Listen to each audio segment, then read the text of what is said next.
কিরে ভাই, আবারও ফাইনাল, 4 স্টার লোডিং। কি এখন আর রেফারি হ্যান ত্যান বলা হচ্ছে না, তাই না? আসল কথা হলো আর্জেন্টিনা চ্যাম্পিয়ন দল, আর এভাবেই আবারও জিতেই আসছে।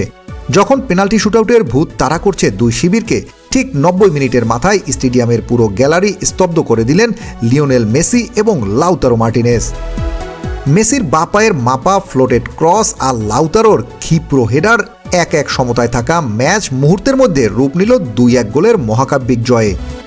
থ্রি লায়ন্সদের বিদায় ঘণ্টা বাজিয়ে 2026 ফিফা বিশ্বকাপের ফাইনালের টিকিট বুক করল বর্তমান বিশ্ব চ্যাম্পিয়ন আর্জেন্টিনা। গোলের মুহূর্তে লাউতারোর অফ দ্য বল রানটি ছিল দেখার মতো। দুই ইংলিশ সেন্টার ব্যাকের মাঝখানে ডেড জোন চোখের পলকে রিড করে একদম পারফেক্ট টাইমিংয়ে ডিফেন্ডারদের এড়িয়ে যান তিনি, মাঝখান থেকেই গোল করেন। এক শট এক গোল, মারাত্মক এফিসিয়েন্সি, একেই বলে জাত স্ট্রাইকার। ম্যাচের 80 মিনিট পর্যন্ত যখন ইংলিশরা লো ব্লক তৈরি করে দাঁতে দাঁত চেপে রক্ষণ সামলানোর চেষ্টা করছিলেন, ঠিক তখনই লিওনেল স্ক্যালোনির মাস্টার স্ট্রোক। মাঠে নামলেন তখন লাউতারো মার্টিনেজ। পিচে পা রাখার মাত্র 10 মিনিটের মাথায় এই ইন্টার মিলান স্ট্রাইকার দলকে জয়সূচক গোল এনে দিলেন। ম্যাচের শেষ ভাগে ইংল্যান্ডের ব্যাকলাইন যখন ফ্যাটিক, ঠিক তখনই তাজা পায়ের গতি ও আগ্রাসী প্রেসিং নিয়ে ডিফেন্ডারদের দিশেহারা করে তুললেন মেসি।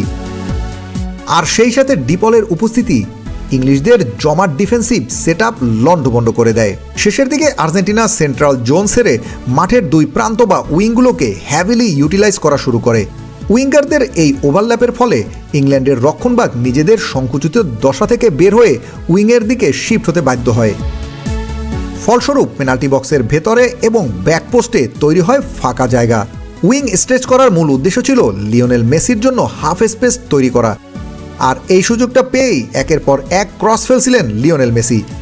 ইংল্যান্ডের ডিফেন্ডাররা যখন উইঙ্গারদের লক করতে ব্যস্ত, ঠিক তখনই মেসি চিরচেনা পকেট স্পেস থেকে বল নিয়ন্ত্রণে নেন।